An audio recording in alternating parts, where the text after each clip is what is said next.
Boa noite, minhas irmãs e meus irmãos, que a suave paz de Jesus seja nos vossos corações.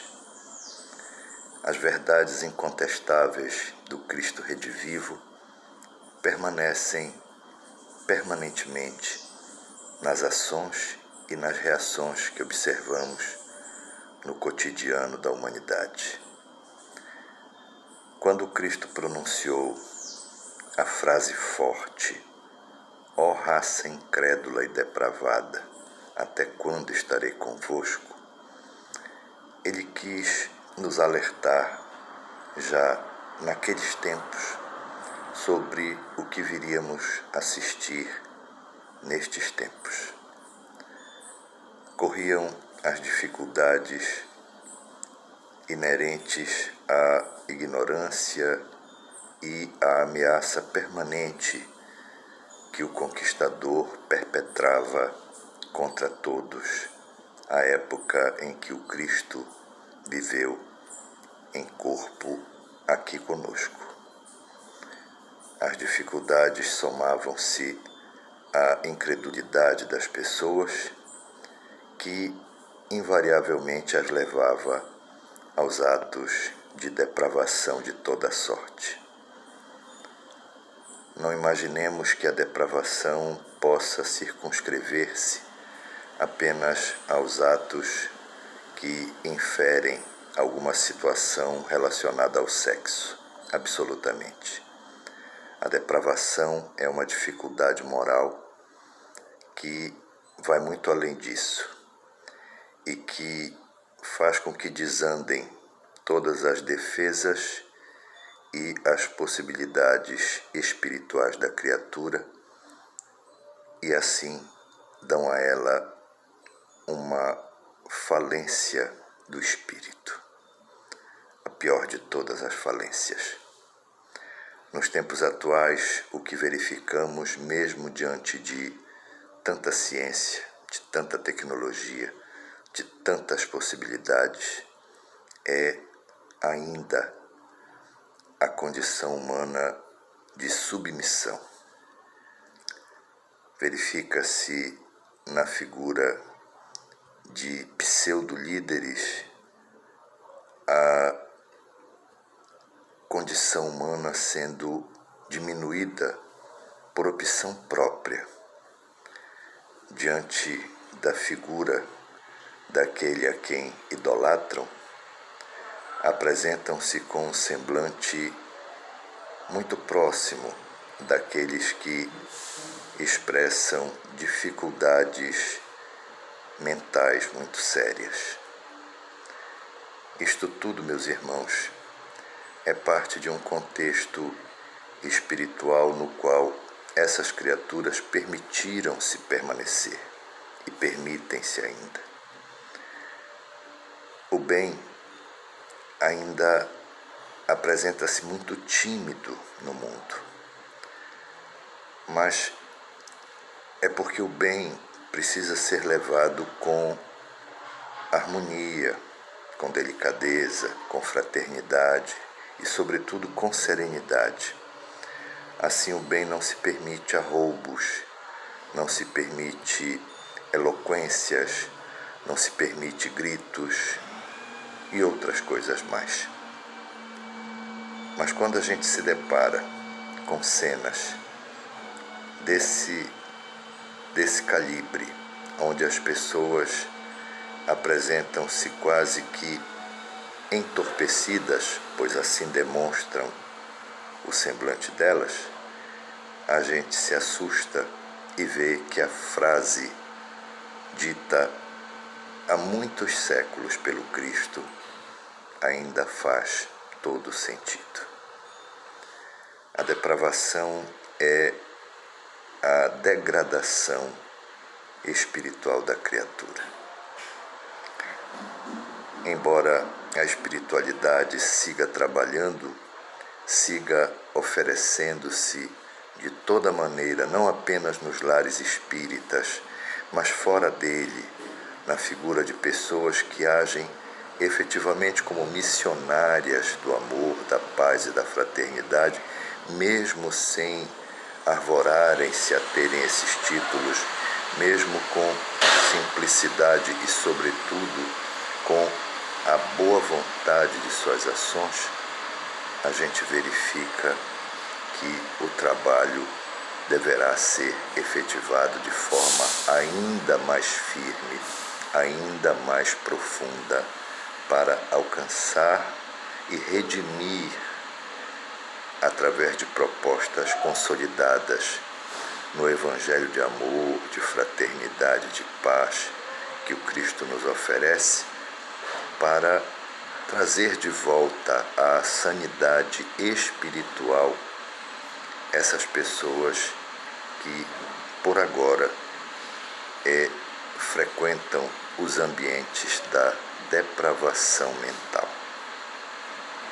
É preciso, assim, considerar que os lares espíritas estão já reabrindo as suas portas para as tarefas presenciais e tomar a iniciativa, dar o passo firme na direção dessas casas para ouvir a palavra, para instruir-se, para buscar o autoconhecimento e o autoentendimento, a fim de que essas situações trazidas pelo equívoco desses irmãos equivocados que sobre esses homens e essas mulheres atuam, possa ser refreado.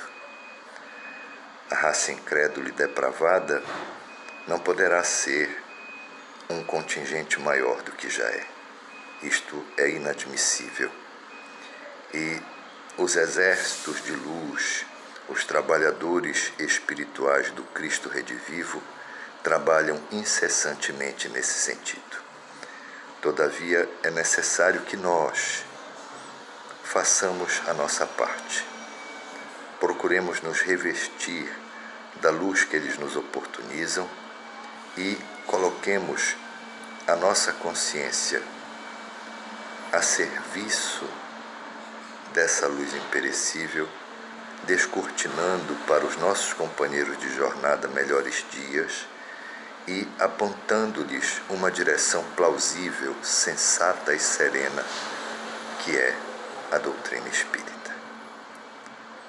Dessa forma, nós teremos condições de reverter o quadro danoso que assistimos, nós teremos condições de verificar as pessoas recobrando a normalidade espiritual para a qual reencarnaram e, consequentemente, fazendo parte do contingente maior do mundo, que é de pessoas esclarecidas e espiritualizadas. A espiritualização, insistimos em dizer, é o alicerce sobre o qual todas as demais situações e conquistas humanas serão edificadas. Então é preciso ter a coragem de romper as amarras dessa mesmice absurda, não crer, em hipótese alguma, nas falácias desses falaciosos, porque eles também estão sob o açoite espiritual desses equivocados e já não respondem mais com normalidade aos apelos que a luz lhes envia. Assim, façamos nós a nossa parte. Busquemos nos fortalecer na humildade, na mensagem edificante do Evangelho do Cristo Redivivo. Busquemos na frequência casa espírita tanto quanto nos seja possível. Busquemos no ambiente familiar saudável, fraterno e compreensível.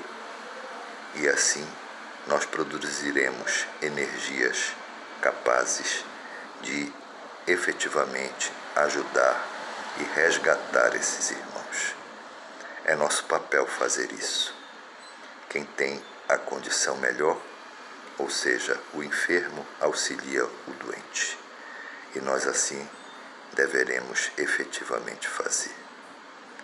Sigamos nos instruindo, meus irmãos. Sigamos adotando boas práticas.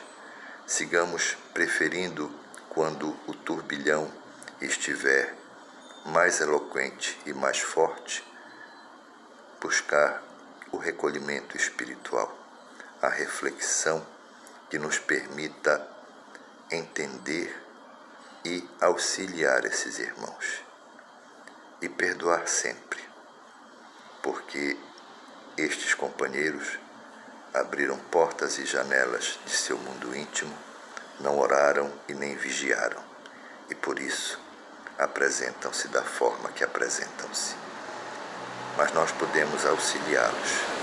A nossa prece será o conteúdo perfeito para alcançá-los e para diminuir os açoites dessas dificuldades que expressem.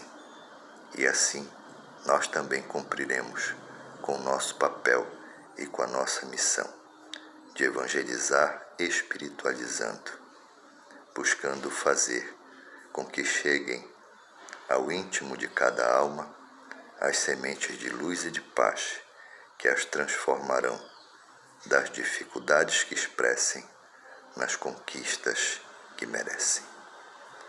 Leve consigo estas palavras, compartilhe esta mensagem e siga feliz. Feliz por haver processado em você todo este conteúdo e oportunizado a outros companheiros seus de jornada. Que Deus lhes abençoe, Jesus lhes dê a sua paz e Nossa Mãe Maria de Nazaré lhes envolva em seu manto de luz. Muito obrigado, que assim seja.